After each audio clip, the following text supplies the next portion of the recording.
Hello there, everyone, and thank you so much for joining us today. I'm Sam, and I moderate these weekly presentations for you. In just a second, we'll be joined by Patrick Ray, one of our senior financial advisors here, and he's going to be speaking to you about how to handle the lower tax increases in 2025.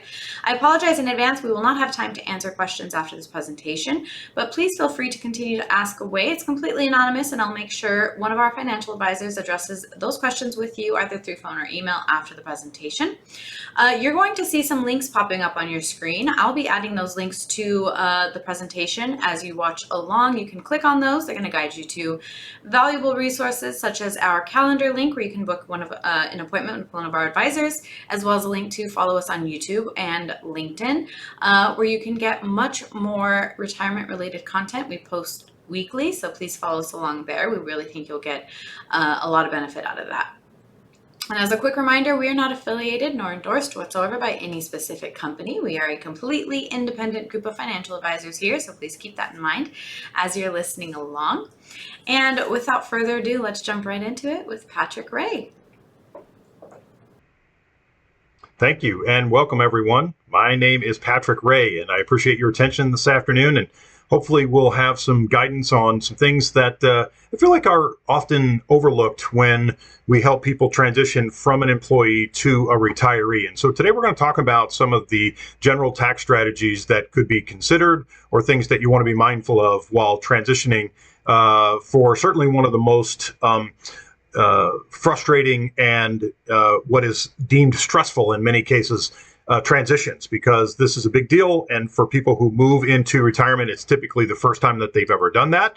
And so let's talk about a few things that you may want to either consider or certainly be aware of. And some of these things relate to utilizing your income sources. So for example, when we talk about the discussion of Social Security benefits and when to claim them, when to consider how they apply to you, how they apply to your spouse if you're married, and when they may be eligible and what might impact them if one spouse suffers an untimely death. And so these are all things that you want to be mindful of for sure. And mostly it's potentially delaying the benefits so that you get the most out of the system, assuming that you live to life expectancy. So optimizing your Social Security benefits is for sure on our list of utilizing income sources when it comes to generalized tax planning for certain.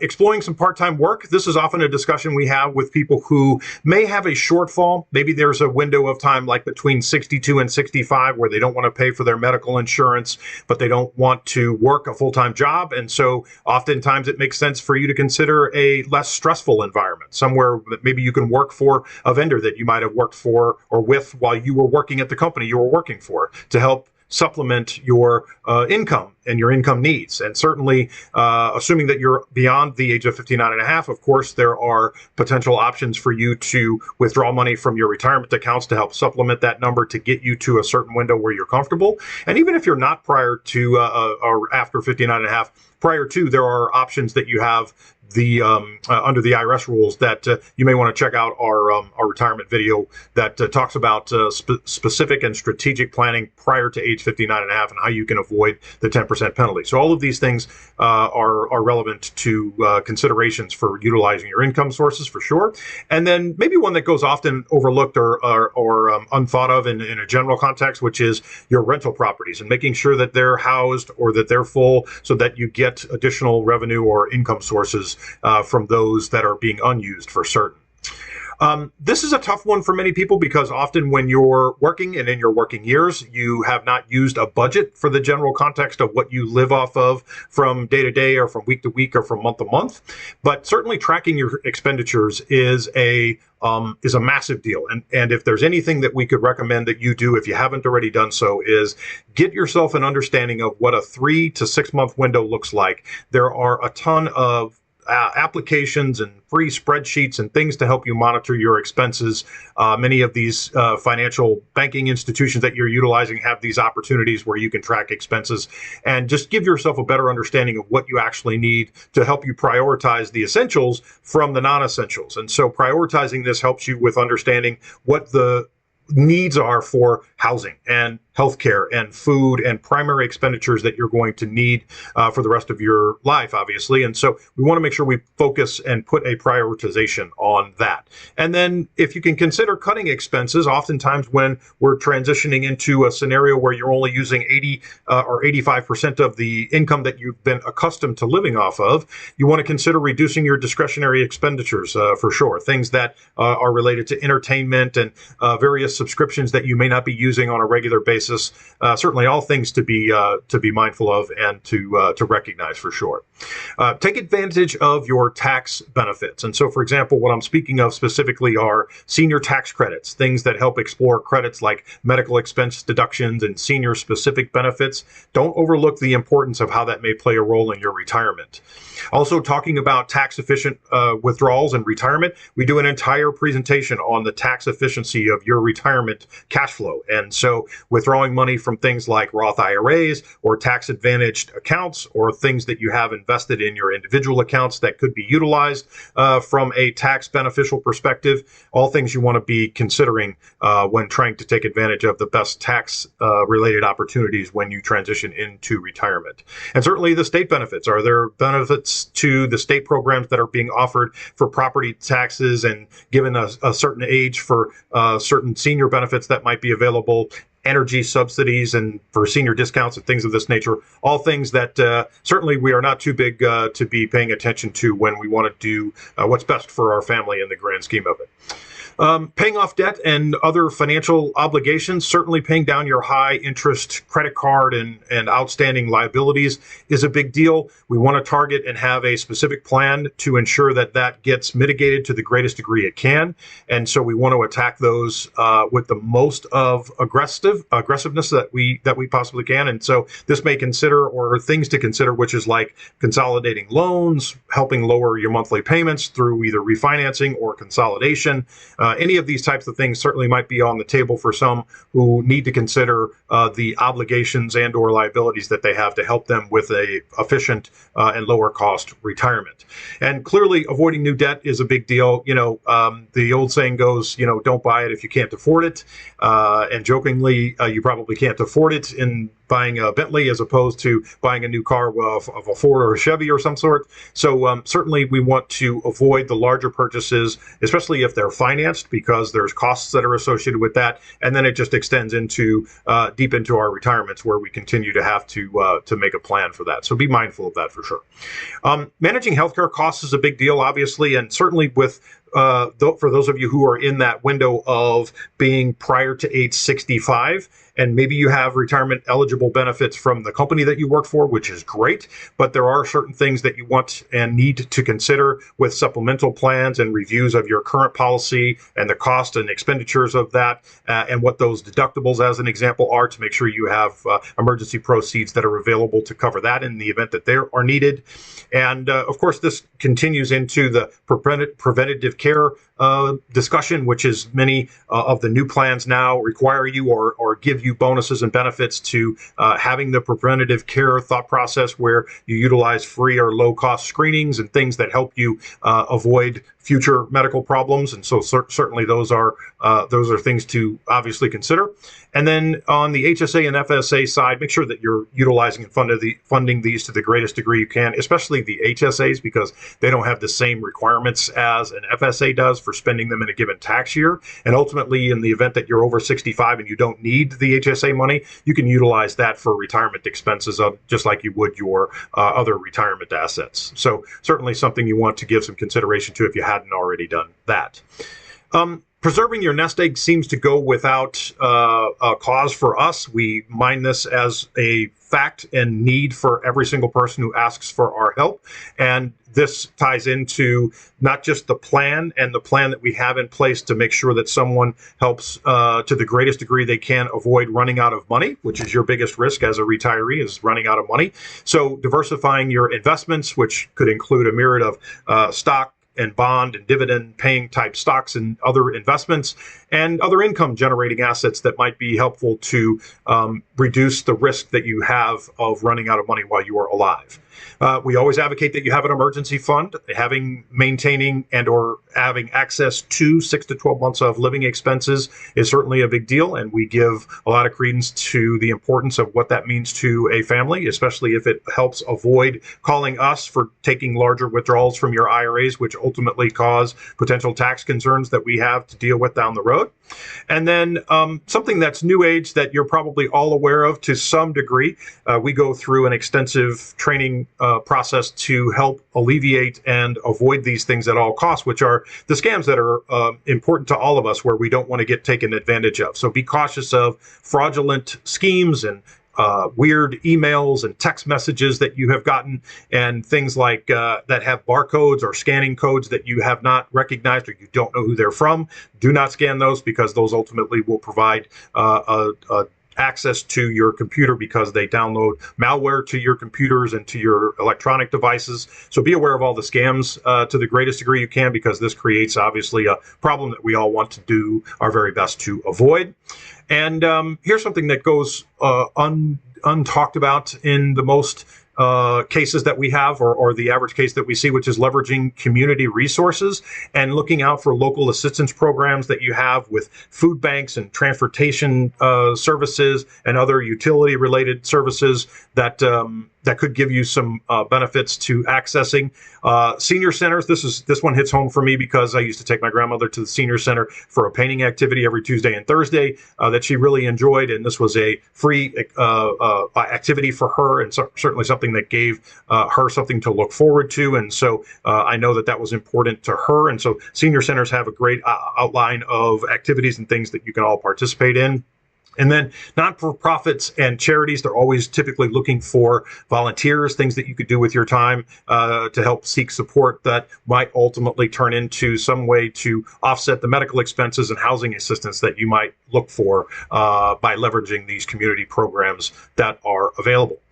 Downsizing is certainly something to consider. I mean, if you're an empty nester and it turns out that you don't need 4 bedrooms and 3 bathrooms any longer for you and your spouse, you clearly might consider downsizing and getting a smaller home and selling your larger property and moving into a more affordable living arrangement. This also might include relocating to a different area, or in fact an entirely different state. There are some state-specific scenarios that might come into play that you might want to give some consideration to, like some tax-favorable states that don't have state income tax and they have other benefits to your Social Security benefits and your other pension benefits that might apply that you want to consider. And then a possible shared living expense, or a living arrangement, for shared housing with other family members that might include other retirees. All things that you could consider to help you reduce your overall costs for housing.